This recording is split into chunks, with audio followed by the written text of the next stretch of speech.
Salut, bienvenue dans cette nouvelle vidéo du cabinet Vetago Conseil. Je suis Martin Toucom et comme vous pouvez le constater, je suis très content aujourd'hui parce que bientôt nous allons dépasser la barre des 5000 abonnés. Et ceci c'est grâce à vous parce que c'est vous la vraie force, c'est vous qui partagez les vidéos au quotidien, c'est vous qui aimez les vidéos, c'est vous qui proposez, qui faites des suggestions sur les thématiques que vous souhaiteriez qu'on aborde avec vous et nous ne faisons que concrétiser votre volonté.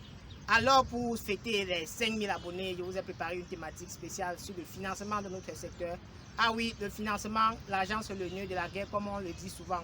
Pour quitter de l'agriculture traditionnelle que nous avons observée ou que nous observons en Afrique depuis les années 60 à une agriculture de seconde génération, génératrice de revenus et surtout mettre sur pied les industries agricoles et agroalimentaires pérennes, nous aurons besoin des financements. Alors, où trouver ces financements-là? Quels sont les préalables pour pouvoir espérer bénéficier d'un financement demain lorsqu'on est en train de créer son entreprise agricole aujourd'hui? C'est cette thématique-là que nous allons aborder dans cette vidéo. Mais avant, je tiens à vous rappeler que pour répondre à vos multiples sollicitations sur votre volonté d'approfondir vos connaissances sur les thématiques que nous abordons sur cette chaîne, nous avons lancé il y a cela quelques jours notre première session de formation sur l'élevage des poulets de chair qui va durer 1 mois et accompagner surtout de 4 webinaires. Je tiens à vous rappeler que cette formation est 100% pratique parce que nous évoluons ensemble dans la formation en faisant ce que nous vous expliquons de façon pratique. Et lors des webinaires maintenant, nous passons en revue tout ce que vous avez eu à recevoir comme vidéo, tous les sujets que vous souhaitez développer davantage, toutes les questions que vous avez eu à relever lorsque vous avez suivi vos vidéos. Et il y a un service d'accompagnement pour ceux qui vous souhaitent passer directement à l'action. Alors pour ceux qui souhaitent bénéficier de cette première session, il est encore temps. N'hésitez pas de nous écrire ou d'écrire à l'adresse email qui est en description. Mais pour ceux qui souhaitent se préparer pour les sections futures, pour la session future, je vous rappelle que pour la fête de travail de cette année, pour encourager les jeunes entrepreneurs africains ou les entrepreneurs de la diaspora à s'investir dans cette filière-là, nous avons préparé une seconde session de formation sur cette thématique-là au mois de mai. Je vous rassure que vous êtes satisfait au moins à 300%, pour ne pas dire qu'il n'y a personne qui sera insatisfait. Et si vous n'êtes pas satisfait, bien sûr, vous serez remboursé. Mais là, je vous rassure que vous serez satisfait. Alors, je remercie déjà une fois de plus tous ceux qui partagent les vidéos sur cette chaîne, tous ceux qui aiment les vidéos sur cette chaîne, qui nous encouragent au quotidien. Car une fois de plus, c'est grâce à vous que nous sommes là où nous sommes aujourd'hui. Et c'est grâce à vous que nous allons davantage grandir. Parce que je peux vous rassurer que ce que nous avons déjà eu à faire, ce n'est que l'introduction de ce que... Ça n'atteint même pas l'introduction de ce que nous allons faire. Parce que nous allons écrire l'histoire ensemble. Et sur ce, nous comptons sur vous pour nous motiver et surtout pour partager les contenus que nous partageons gratuitement sur cette chaîne afin de faire bénéficier les Africains. Parce que n'oubliez pas, nous sommes à l'ère de l'information. Donc la guerre aujourd'hui, ce n'est plus celui qui a les grandes armes, mais l'arme fatale aujourd'hui, c'est l'information. Et il est question également sur cette chaîne, comme vous pouvez le constater déjà même à travers le langage que nous tenons, de démystifier tout ce qu'on croyait très compliqué là. Il n'y a rien de compliqué. Il suffit d'utiliser le langage adapté pour que tout le monde puisse comprendre ce qu'on dit de façon avec ce qu'on qualifie régulièrement de tautologie. On utilise les gros mots pour embrouiller les gens. Mais nous, notre objectif, c'est de faire comprendre à la grand-mère que l'élevage des poulets, qu'on disait que c'est très compliqué là, quelle blague ils vont tous mourir, qu'elle peut le faire tout en restant chez elle et apprendre à travers la chaîne YouTube de Vetago Conseil. Alors nous comptons sur vous pour grandir davantage et je sais que vous ne m'avez jamais déçu, ainsi que toute mon équipe, donc je n'ai aucun doute là-dessus. Alors revenons au sujet du jour. Lorsque vous souhaitez créer une entreprise pérenne dans le secteur agro-pastoral, vous aurez besoin tôt ou tard du financement. Et comme la littérature nous le montre, l'une des plus grandes difficultés du secteur agro-pastoral en Afrique demeure le financement. Alors la grande question demeure, est-ce que les institutions financières ont abandonné cette filière? Ou bien, comment est-ce que les acteurs de cette filière peuvent faire pour bénéficier du financement? Certes, les institutions financières n'ont pas abandonné cette filière, mais ce que vous devez d'abord savoir, c'est que les institutions financières jouent l'intermédiation financière entre les épargnants, ceux qui ont l'excès de liquidité et qui veulent garder, et les opérateurs économiques, ceux qui ont besoin de liquidité pour faire fonctionner leur activité économique, Donc, ils jouent ce rôle d'intermédiation. Ça voudrait dire quoi? En langage simple, aucune microfinance, aucune banque n'a son argent à lui garder quelque part que vous allez venir solliciter pour financer votre activité et elle va prendre pour vous donner. Donc, généralement, c'est l'argent de ton voisin, c'est l'argent de ton père, de ta mère, de tes soeurs que la banque prend pour garder et que tu viens après solliciter. Elle te redonne pour que tu ailles financer ton activité avec. Donc, vous comprenez déjà que, étant donné que c'est l'argent de quelqu'un que la banque te donne, elle doit se rassurer que tu seras capable de rembourser cet argent-là après. Et c'est là où tout se joue. Parce que ce n'est pas, je vais dire quoi, ce n'est pas l'humanisme que les banques doivent faire. Parce que si elles commencent à faire de l'humanisme, on va se retrouver avec les banques qui vont tomber en faillite tous les jours. Parce que si tu comprends directement que si ta soeur donne son argent à la banque te donne, et tu es incapable après de rembourser cet argent-là pour que la banque restitue à ta soeur, elle perdra confiance à la banque. Et lorsqu'elle perd confiance à la banque, elle n'ira plus garder son argent chez elle. Et si elle ne garde plus son argent, ça voudrait dire qu'on n'aura plus rien pour financer l'économie. Et du coup, ça serait très compliqué. Raison pour laquelle la première mission de la banque, c'est mitiger le risque. Donc, chaque fois que tu demandes un prêt, que ce soit dans le secteur agricole ou dans un autre secteur, la banque doit se rassurer qu'à la fin, tu vas pouvoir rembourser cet argent-là pour qu'elle puisse continuer à garder la confiance ou à renforcer la confiance qu'elle a avec ses épargnants. Et c'est la raison d'être de cette vidéo parce qu'il faut comprendre comment, quand on mitige le risque, que dois-je alors faire pour que mon projet ou mon entreprise soit du côté des entreprises qui respectent les règles de la banque ou qui maîtrisent quand même, qu'ils ont un risque acceptable pour les institutions financières. Mais avant d'y aller pour parler de ces critères-là, je tiens quand même à vous rappeler qu'on ne peut pas financer quelqu'un qu'on ne connaît pas. Donc la première chose que tu dois faire, c'est te rassurer que ton activité-là est reconnue. Et on se reconnaît comment? Moi, tout comme je ne suis pas une entreprise, donc je suis une personne physique. Ça voudrait dire que si je demande l'argent pour construire ma maison, ça peut se comprendre. Si je demande l'argent pour acheter ma voiture, ça peut se comprendre. Mais si je demande l'argent pour aller élever les poulets ou pour aller élever les poulets ou pour aller cultiver le plantain, on va commencer à s'interroger parce que là, ce n'est plus une action qui est liée directement à moi-même. C'est une action, c'est un investissement. Donc, il y a une sorte de création de richesse. Et il est plus propice sur le plan légal de faire entourer cette action-là ou de faire entourer ce projet-là sur le plan légal par une personne morale. Bon, la personne morale, ça veut tout simplement dire une entreprise. Une entreprise, ça peut être sous forme une sorte de groupe d'initiative commune, comme les GIC ou les coopératives, ou sous forme d'entreprise proprement dit, comme les établissements, les SA, les sociétés à action simplifiée ou bien les SA. Donc c'est à vous de choisir la forme qui correspond à vos objectifs actuels ou à vos attentes futures. Donc la première chose que vous devez faire, c'est formaliser vos activités. N'évoluez plus dans le secteur informel parce que quand vous évoluez dans le secteur informel, sur le plan légal, vous n'avez aucune existence et vous allez commencer à exister le jour où vous allez formaliser vos entreprises. Raison pour laquelle nous vous encourageons dès le départ de vos projets de penser à vous formaliser. Maintenant, certains vont dire que moi je ne sais même pas si l'activité là va donner, je ne sais même pas si je vais réussir, je ne sais même pas s'il y aura le bénéfice. Mais comment alors dois-je faire pour faire face aux impôts et tout ça? Non, l'avantage que nous avons dans le secteur agro-pastoral, je parle sous réserve de la supervision des auditeurs des autres pays africains. Si je prends par exemple le cas de la législation au Cameroun, les entreprises du secteur agro-pastoral qui sont sous la forme juridique des GIC, c'est-à-dire groupe d'initiation commune, ou des coopératives sont exonérées d'impôts sur le résultat. Ça voudrait dire que lorsque tu as formalisé ton entreprise, si tu es débutant et que vous êtes 3 ou 4 amis, ou si c'est une entreprise familiale, vous pouvez créer un GIC ou vous pouvez créer une coopérative. Vous êtes au moins sûr que si à la fin d'année vous gagnez 2000, on ne va pas appliquer les 33% d'impôts sur le résultat qu'on applique sur les autres entreprises. Au contraire, on vous encourage, vous êtes protégé. Si je parle par exemple des cas des GIC et des coopératives, actuellement ceux qui font dans le secteur de production animale au Cameroun, comme la production porcine, la production aviaire, l'apiculture, ou l'élevage bovine ou des petits ruminants bénéficient d'un programme d'accompagnement du gouvernement qui est le programme de développement de l'élevage appelé encore PRODEL, où ces GIC-là ont la possibilité d'avoir une subvention à hauteur de 60 à 90% de leur projet en fonction de la zone où ils se trouvent. Vous voyez qu'en plus même de ne pas payer des impôts, le gouvernement pense à vous parce que la sécurité alimentaire, ça fait partie des priorités de tous les gouvernements. L'autosuffisance alimentaire, ça fait partie des priorités de tous les gouvernements. Donc, c'est naturellement que le gouvernement souhaiterait que le tissu économique sur le secteur agro-pastoral puisse se développer. Certes, il y a certaines contraintes que nous n'allons pas peut-être aborder directement ici, mais vous devez comprendre qu'il est important de formaliser votre entreprise.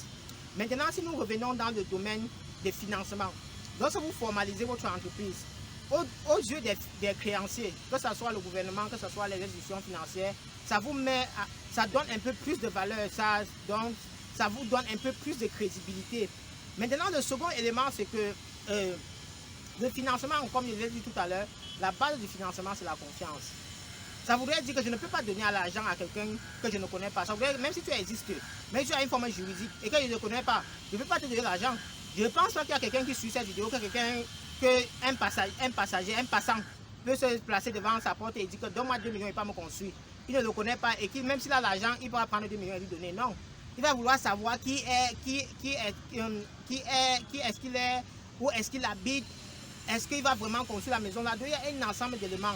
Et c'est la raison pour laquelle, lorsque vous avez une vision à long terme, il est important que dès le départ, vous puissiez aller vers une institution financière pour ouvrir votre compte bancaire. Parce qu'en réalité, la banque te connaît lorsque tu es client chez lui. L'institution financière, la microfinance te connaît lorsque tu es client chez elle. Donc, quand tu as déjà ton activité, il faut penser à ouvrir ton compte. Et quand tu ouvres ton compte, le banquier est comme ton médecin. Parce que il est même encore plus que ton médecin, parce que tu tombes malade, tu auras encore besoin d'argent pour aller à l'hôpital. Et c'est lui qui garde l'argent là.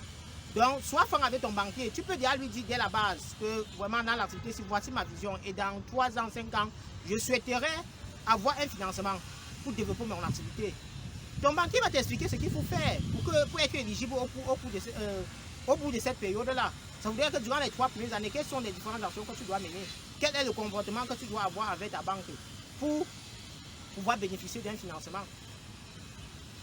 Maintenant, en dehors en fait, tout ceci concourt à mettre sur pied un climat de confiance. Parce que tu ne peux pas, en réalité, tu ne peux pas donner l'argent à quelqu'un que tu ne connais pas ou que tu ne lui fais pas confiance. Un autre élément, c'est la moralité. Vous devez être de bonne moralité.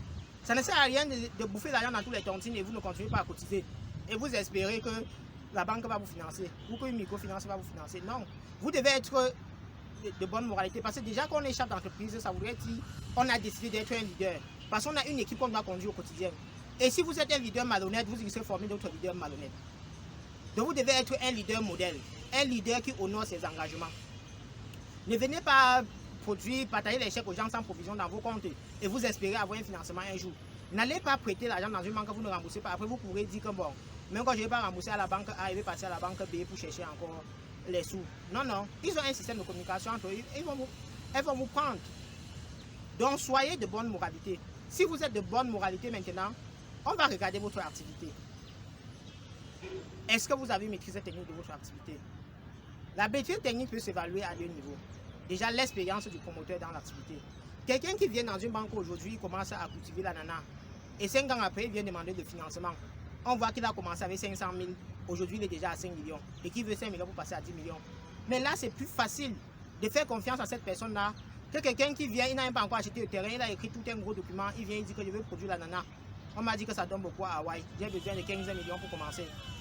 Personne ne voudra mettre l'argent dans cette affaire-là. Parce que tu n'as même pas encore un business model viable. Toi-même, tu ne connais même pas ce que tu peux encore faire. Après, le second élément maintenant, c'est la maîtrise technique. Vous pouvez être directeur d'un champ d'ananas, d'un champ de bananes plantains aujourd'hui. Demain, vous décidez de vous détacher et lancer votre propre champ de bananes plantains. Peut-être à la base, vous êtes ingénieur agronome. Il est plus facile pour quelqu'un, pour un banquier, de faire confiance à un agronome que de faire confiance à quelqu'un qui n'a jamais rien fait. Donc tu vois que si tu fais confiance à un agronome pour cultiver la banane plantain et que peut-être il a mis les intentions dans une autre exploitation, ça voudrait dire que ça fait partie de son champ d'action, ça fait partie de son domaine de compétences. Il y a de fortes chances qu'il maîtrise cette culture-là. Que quelqu'un qui vient, il te dit comme bon, moi j'étais banquier, je veux maintenant me convertir dans l'agro-pastoral, donne-moi 50 millions et pas produire. Non, tu sais que lui-là, il connaît peut-être analyser les dossiers de financement, il connaît peut-être compter l'argent, mais vraiment le champ là, c'est pas trop son truc. Il peut avoir lu dans la littérature comment ça se passe, mais vraiment, tu ne peux pas mettre ton argent, tu ne peux pas mettre l'argent des gens là-bas. Il doit d'abord faire ses preuves pour que tu mettes l'argent des gens là-bas. Et c'est la raison pour laquelle je vais terminer cette partie avec un petit conseil. N'allez pas prêter l'argent pour lancer vos activités. Vous allez perdre le sommeil pour rien. Je vous ai dit, le champ n'est pas romantique. Et quand le champ n'est pas romantique, si on commence par chercher encore quelqu'un qui va te donner les mots de tête, donc tu sais d'abord que le champ là n'est pas facile, tu peux chercher encore quelque chose qui va te donner les mots de tête. Donc tu augmentes l'argent des gens sur ça. Ça va devenir très compliqué. Raison pour laquelle mieux vaut commencer avec vos propres moyens et aller solliciter le financement juste lorsque vous voulez agrandir. Ça voudrait dire que ma vision c'est de faire 10 000 hectares. Je commence à 1 hectare. Quand je suis à 5 hectares, je n'ai pas demandé qu'on m'appuie pour que je passe à 10 hectares. Après, lorsqu'on va voir que j'ai réussi avec 10 hectares, naturellement, on va vouloir m'appuyer pour qu'il passe à 15, après 20, après 30. Et c'est comme ça qu'on grandit. Ne cherchez pas à sauter les étapes. Il y a les gens qui veulent quitter de la cible au coût moyen d'eux. Même Bill Gates ne sait pas faire en une journée. Alibaba ne sait pas faire en une journée. Pour ne pas dire en une année. Ayez une vision, faites des objectifs à court, moyen et long terme. Et à court terme, travaillez avec vos propres moyens. À partir de moyen terme, sollicitez les institutions financières pour vous accompagner. L'autre élément que vous devez regarder, c'est le marché. Ça sert à quoi de produire si vous ne pouvez pas vendre? Vous allez me dire, est-ce qu'on ne vend pas? Est-ce qu'on a trouvé un poulet qui se balade dans la rue qui n'a pas trouvé de marché? Non, ici il ne s'agit pas de vendre. Il s'agit de bien vendre. Il s'agit de bien vendre. Je vais prendre un exemple simple. Hein. Si je te donne 1500 pour produire le poulet que tu vas partir vendre à 1300, tu vas faire quoi pour me rembourser? Je dois me rassurer quand il te donne 1500 là, tu dois vendre le poulet là au moins à 1700. Pour avoir 200, peut-être me donner 100 francs, me donner 1600 et gagner avec 100 francs. Mais il ne peut pas te financer si tu ne peux pas bien vendre. Il ne peut pas se financer si tu ne peux pas vendre jusqu'à dégager une marge. Ce n'est pas possible. Raison pour laquelle vous devez vous rassurer d'avoir un marché. Bon, nous allons revenir sur cet aspect-là dans une autre vidéo. Nous allons bien parler du marché. Parce que quand on dit marché, les gens voient seulement là où il y a un attroupement de personnes, où ils voient les supermarchés. Non, c'est tout autre chose. C'est une autre science, c'est une autre activité. Et quand vous décidez de vous lancer dans l'entrepreneuriat, vous devez connaître toutes ces choses-là, malheureusement pour vous. Mais heureusement pour ceux qui aiment apprendre. Heureusement pour ceux qui aiment se surpasser. Parce que c'est magnifique. Lorsque vous apprenez, vous allez constater que bientôt vous serez un homme, je peux dire, complet. Donc on ne peut pas vous avoir facilement dans un secteur d'activité. Vous avez les connaissances basées dans tous ces secteurs-là. Donc bien évidemment, le marché s'accompagne avec la rentabilité. Si tu vends si ton prix de vente est inférieur à ton prix de revient, tu vas payer. Personne ne voudra te financer. Mais si ton prix de vente est 2 fois ton prix de revient, là c'est formidable. Tout le monde voudra te financer. Donc je vais terminer cette vidéo avec un conseil. Lorsque vous décidez de vous lancer dans l'activité agro-pastorale, évitez de prendre le financement pour commencer, je l'ai déjà dit. Et secondairement, essayez de faire un cycle complet de votre projet avant de commencer à chercher le financement. Je m'explique. On vient de parler de l'aspect technique, on vient de parler de l'aspect commercial, on vient de parler de l'aspect rentabilité. Il y a les gens qui veulent faire par exemple un projet intégré, d'élevage des poulets de chair associé à la culture du maïs et du soja. Ils ont 100 millions. Ils utilisent les 100 millions pour cultiver le soja et le maïs. Lorsqu'ils ont cultivé le soja et le maïs, ils stockent et ils viennent te demander que donne-moi l'argent pour élever les poulets. Mais mon cher, il n'y a rien qui me rassure que tu vas réussir le poulet. Mais si tu as réussi le maïs et le soja là, il n'y a rien qui me rassure que tu vas réussir l'élevage des poulets. Il n'y a rien qui me rassure que tu vas vendre la production. Donc là encore, je suis d'accord que tu as beaucoup investi pour ton projet, mais tu n'as pas encore atteint le niveau où on peut te financer. Tu n'as même pas encore le niveau où on peut t'accompagner. Parce que toi-même, tu ne comprends pas encore le projet. Lorsque tu veux faire un tel projet, sur les 100 millions là, après la règle des 25%, divise par 4. Tu prends 25 millions, tu peux faire le soja avec le maïs. Tu prends 25 millions, tu peux faire le poulet avec. Si ça échoue, tu auras encore 50 millions pour essayer. Là, ce qui est sûr,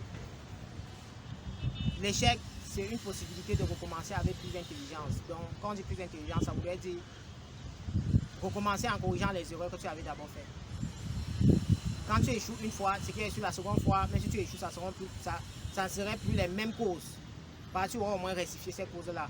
Et en divisant ton argent par 4, tu auras la possibilité d'apprendre de tes échecs jusqu'à trouver la formule de la réussite avant que ton argent ne finisse. Et lorsque tu vois qu'en produisant le maïs et le soja, et le poulet au même moment, tu vas te confronter aux réalités liées à la production du maïs, aux réalités liées à la production du soja, aux réalités liées à la production des poulets, aux réalités liées à la commercialisation. Parce qu'il y a ici du produit, tu vas devoir chercher à vendre. Et quand tu vas chercher à vendre, tu vas voir les réalités du marché. Ça voudrait dire que quand tu viendras vers ton créancier ou vers ton banquier, tu seras concret. Tu dis que non, c'est vrai que sur tel niveau j'ai eu tel problème, mais j'ai déjà remédié à cela en faisant ceci. Sur tel niveau j'ai eu tel problème, c'est pour ça que j'ai eu telle chose pour remédier à cela. Sur tel niveau j'ai eu telle difficulté, j'ai déjà mis sur pied telle solution pour remédier à cela. Donc c'est de ça qu'il s'agit. Donc nous allons aborder dans les prochaines vidéos, nous allons parler un peu du marché pour vous orienter dans vos projets parce que il ne faut pas que vous vous trompez. Si c'était facile, c'est que tout le monde est riche. C'est justement parce que c'est difficile que vous devez persévérer, vous démarquer pour pouvoir tirer votre épingle du jeu.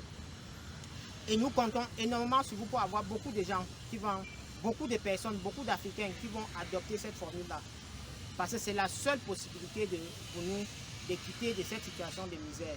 C'est la seule solution pour nous pour atteindre l'autosuffisance alimentaire. C'est la seule solution pour nous pour produire les matières premières pour nos industries. C'est la seule solution pour nous pour industrialiser notre agriculture. Alors tout en espérant que cette vidéo t'a plu, je t'invite à aimer déjà, si tu ne l'as pas encore fait, à la partager. Et surtout, si tu as d'autres techniques, si tu es agriculteur et que tu as eu d'autres techniques pour avoir des financements auprès des institutions financières, n'hésite pas à partager en commentaire pour faire bénéficier la communauté. Car ici, l'objectif principal, c'est le partage d'informations afin de booster les jeunes entrepreneurs africains à se surpasser et à créer de la richesse pour le développement de notre cher et beau continent. Alors je te remercie déjà de faire partie de la communauté. Je te remercie d'avoir suivi cette vidéo. Je compte sur toi pour partager cette information pour toucher le maximum de personnes. Et je te dis à bientôt pour une nouvelle vidéo.